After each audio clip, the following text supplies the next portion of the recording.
Hi, it's Sean Haynes with Agri CFO, and back to you again with the Ag Center kind of commentary on commodities every week. Sorry I missed you last week, and the week prior to that, 4th of July, took some time off, and then we kind of hit into fair season. May look a little bit tired. I'm getting 3 to 4 hours of sleep a night, kind of going back and forth to the fair with my kids with our projects. It's a great time of the year. I love it, but I am getting tired. And if you guys can find your way to the fair to support those kids just by looking at their projects and talking to them and seeing what they've done, and even better, coming on Saturday and seeing them sell their animals and maybe purchase one, it'd be a great help. We'll provide a link to our bio for that. So getting that out of the way, let's get into beef markets here in California this week. Beef remains strong. It's up another probably 10 cents, kind of testing that ceiling it's had for a while and popping up around the 270, 275 range for the next 10 months on the LRP contracts that are out there that we use for futures contracts. Current cash markets are higher than that. We're seeing 303, 308 for 4.5 weight cattle, maybe 10 to 20 cents off of that for heifers. Just a lack of cattle in the market. This beef on dairy thing is really kind of taken on a life of its own out here in California because it's really the only available cattle to fill kind of the need that's going on for the protein in that segment. Calves at the dairy side are popping above 500 for ones, hitting that 565 with bonuses in some places.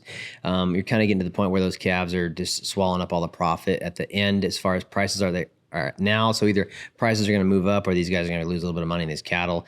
Box beef's off a little bit, about 10 cents to 330 for choice in the high 2 range for select. That doesn't leave a whole lot of room for these packers to make money, and so there's going to be pushback into the calf market and price, or a push up on the retail market side, which makes you watch these substitute proteins, and that's also been helping, I think, push pork up. Pork's been over $1 a pound on the futures market, which is usually a really high price for pork out there. It's fallen back below that again, but it's kind of testing that high.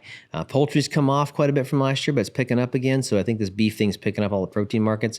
But again, just not a lot of beef cattle out there. Not a lot of grass back east that's available. Is still kind of in drought conditions for 24 to 40% of the herd back there. We're getting some moisture, but it's not quite enough, and it's not fast enough to kind of replace, right? Like again, you have a 2-year cycle to get heifers on the ground.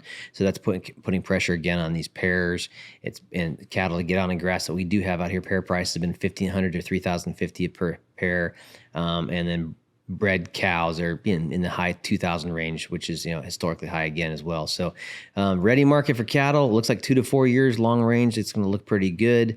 Calf price is high, maybe squeezing profits at the packers side for the short term unless prices move up on the retail side, feed comes down, or we push back on the calf side again. But again, it looks good in all cases for beef here in California. So that's the bright spot of beef here in California. Now let's get into the dairy markets, which is a different story. Dairy just continues to be flat on the downside. You haven't really come down much harder on the class 3 side. It's still kind of hovering at 1394, 1397 range, which is really pushing the overall blend price down. Just a lot of cheese out there in the market. We've got excess milk in the Midwest kind of flooding these cheese plants, exceeding what they're able to process. Extra milk back there. We've heard rumors of going for $11 under market, which means, sub $6 per hundredweight for this milk. Otherwise, they're possibly dumping it, and all that's kind of turning into cheap cheese, which then goes out in the market and kind of sets that class 3 price, right? So just really tough for dairymen right now as long as these cattle are out there producing milk. That's coming into California, which is frustrating here because we're actually decreasing milk capacity here. Some plants actually looking for additional milk, right? They're short of it and can't incentivize guys to make more milk because if you make more milk, you're just going to lose money for every hundredweight that you do it. Culling here in California is up in response to that. You keep wondering if that's going to happen back east with these bad dairy prices, but good beef prices. If you're going to see some kind of shrink in the herd, which is really what we need to kind of constrict supply a little bit and clear out some of those markets.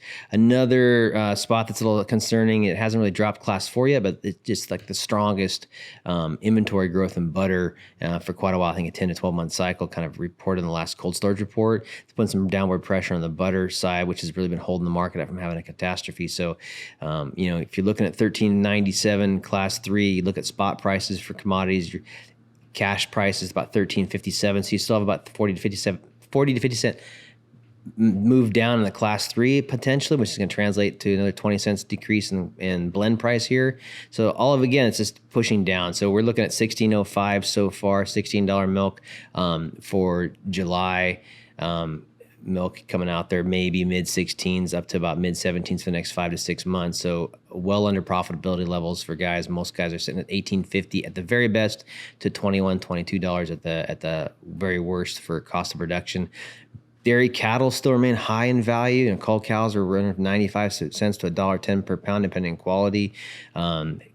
Holstein bull calves still flat about $2.50. These beef on dairy crossbred calves, though, really bright spot in the market. They're $500 to $550. I think they're topping out there. There's no more profitability in those calves for the packer at that point in time. So that seems to be the market for those cattle when you're able to get that quality bonus. So you're making some money there.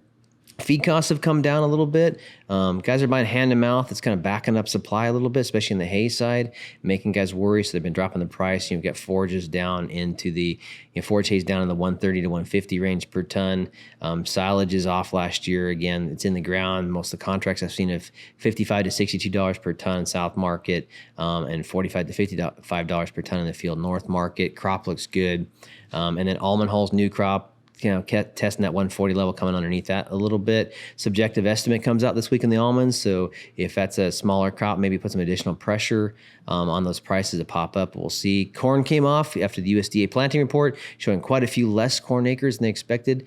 Or more corn acres than expected and less soybean acres than expected. So concurrently, you'd have this drop in corn prices that's affected feed prices on the forward basis for new crop, and then pushed up protein prices on the other side. So dairies are kind of managing that. But in the near term, dairies look like they're going to be losing money for quite a bit.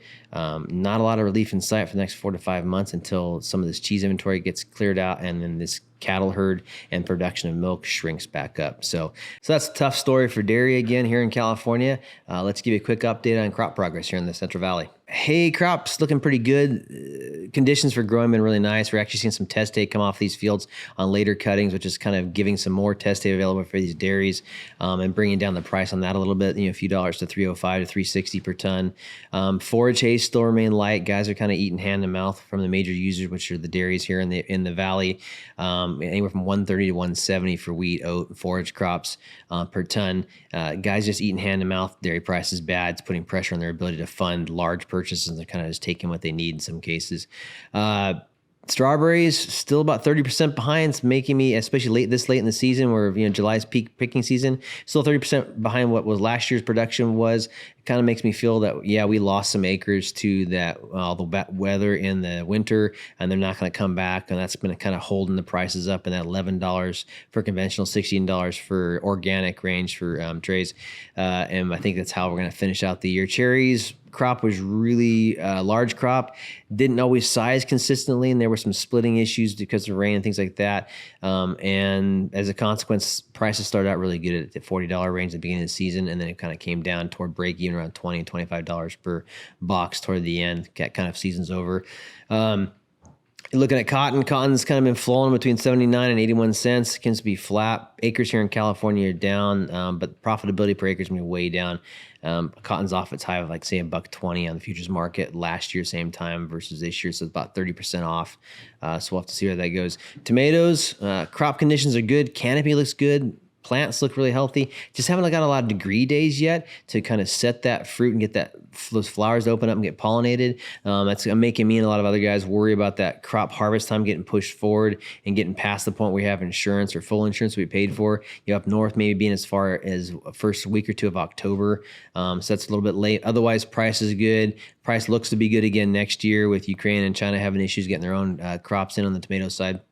So we'll have to see where we go from there. Stone fruit, full production. Things are kind of ramping right around. Peaches, nectarines, plums. We'll get you some pricing next week on some of that stuff and kind of give you some updates on where things are with that. That's crops here in Central Valley, California. Let's talk about nut markets right now. What's going on there? Quick update on the nut markets.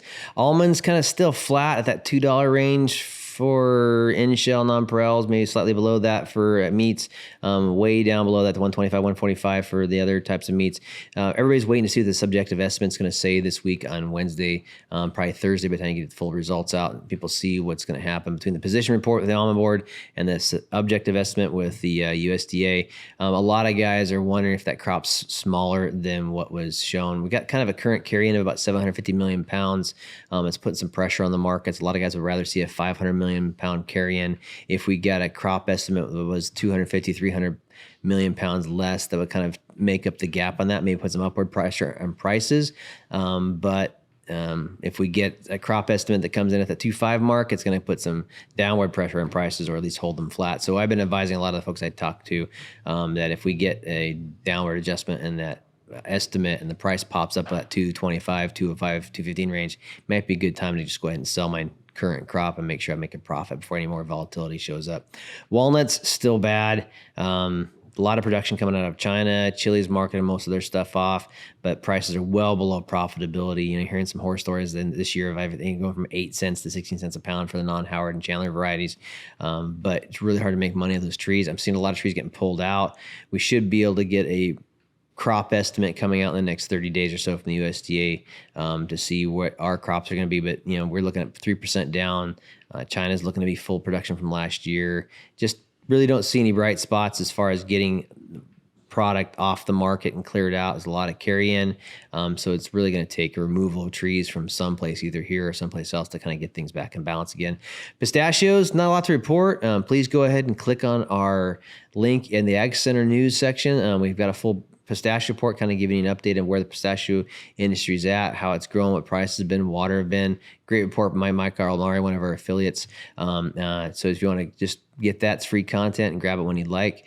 We'll give you some updates on what's happened with this almond estimate here in this week, maybe next week, kind of give you our points on it, and at least what the market expectations were after the fact. So that's the nut markets in a nutshell here in California. Let's get into the rates.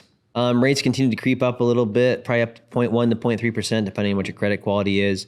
30-year mortgages in that mid to 7 range for houses, kind of peaking over on the tall side, 8.18, 8.15 on the farm mortgage side of 30-year rates. Floating rates in the 7.15 to 7.75 range. There's not a lot of spread between a floating rate, daily reset, and the 30-year market, which basically means people think that rates are going to be high and then slope off at some point in time.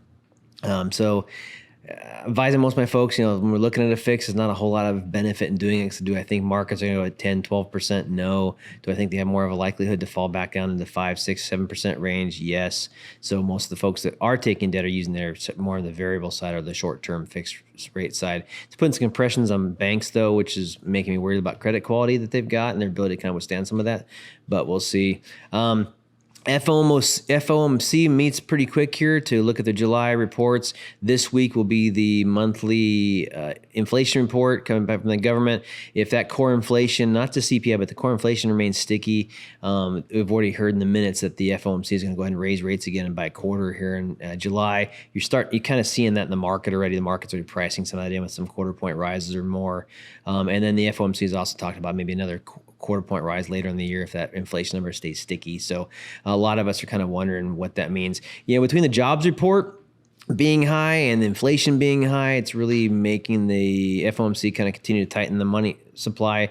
My worry, and some of the other folks I talk to worry, is that it takes a while for those tightenings to work, right? Just because I make a rate increase now doesn't mean tomorrow things slow down the economy. It takes 6 months, 7 months, 8 months, a time lag for those things to hit. We've had so many rate raises, we've wondered if it's given enough time to hit. And also when I look at these jobs report, the jobs report looks rosy, but when you really dig into it, a lot of it's second jobs or underemployment. People that are taking jobs because of what they call economic reasons, which usually means a part-time job I have to take because I have to make bills, but I would take full-time work if it was offered. So they look rosy, but they look rosy through rose-colored glasses. So I'm kind of wondering, is this economy really taking off? A lot of us also look at these things called GDI versus GDP. So everybody knows that GDP is gross domestic product. Gross domestic product has been on the rise, which usually means the economy is continuing to do well and making more goods and services. But there's also a marker called GDI, which is gross domestic income, which basically takes the level of income made in the United States. And theoretically, if GDP is going up 20%, GDI should go up 20% too, right? They should kind of move together, and they've just continued to pull apart over these past 16, 18 months to the tune of like $250 billion. So a lot of folks are wondering, is GDP really GDP, or is it just inflated prices? And then the income of that's not being generated off of that. And so the economy maybe has actually been shrinking less than 3%, or maybe 3% less than what people expected if you look at the GDI number. So just a lot of uncertainty in the markets. You kind of worried, is the Fed making the right decisions about where things are going? But in the short term, looks like rates are going to move up. They're going to stay high for the next couple of years and then come off. Probably another rate rise here in July, another rate rise later in the year. We'll have to see if that cools the housing market off pretty hard. You're also seeing a lot of housing value lost in the past 30, 60 days. I think the last number I saw was like $108 billion of home equity gone in the past 60 days just from the small corrections we had in these markets and housing. And if that can kind of continues as rates rise and more people fall out of the basket as far as being able to afford the down payment and a house payment per se. And some people have said 20 to 30 million people have kind of fallen out of that range because of inflation and the price of housing. It just makes you wonder how long that market can stay as hot as it is. And it's really a supply side problem. But if you get some supply in there or get some forced supply through foreclosures or whatever else happens, you could probably see a pretty good correction on the real estate side. Also on the ag real estate side, just don't see a whole lot of reason for prices to rise. I haven't seen that. I'm actually seeing some concessions being made on the sales. The very few that have gone through lately. Water being the main concern, but that dictates value. But realistically, these commodity values just aren't high enough to pay the interest rate for cost of ownership as well as the costs of production that went up and kind of got stuck after COVID, and prices for the commodity themselves. Great example would be looking at walnuts or looking at almonds. If this objective estimate comes out and isn't higher, it is higher, less value for the crop. Third year in a row, you had break-even losses on those crops. Do you want to buy an orchard at that point in time? And what happens to the value according to that, right? So all this is kind of putting downward pressure on the real estate market. That's what I worry about as an ag guy, because we kind of live on equity. When there's a bad time on the crop side, we can refinance and get out of it. Things have kind of shrunk up a little bit. So that's kind of the quick and dirty. We'll give you more on that inflation report and the FOMC minutes when we have them next week. So thanks again for watching the commodity reports. If you think we can do a better job or provide more information, please let us know. And as always, please like, follow, share, whatever it is that you're supposed to do on this thing. I'm not quite sure. I'm just the talking head. They just hire me because I'm pretty and I've got a dulcet tone voice. But again, we appreciate you guys watching. Like your input, like your questions even more. And we'll keep doing this until you tell us to say no. Thanks. Bye.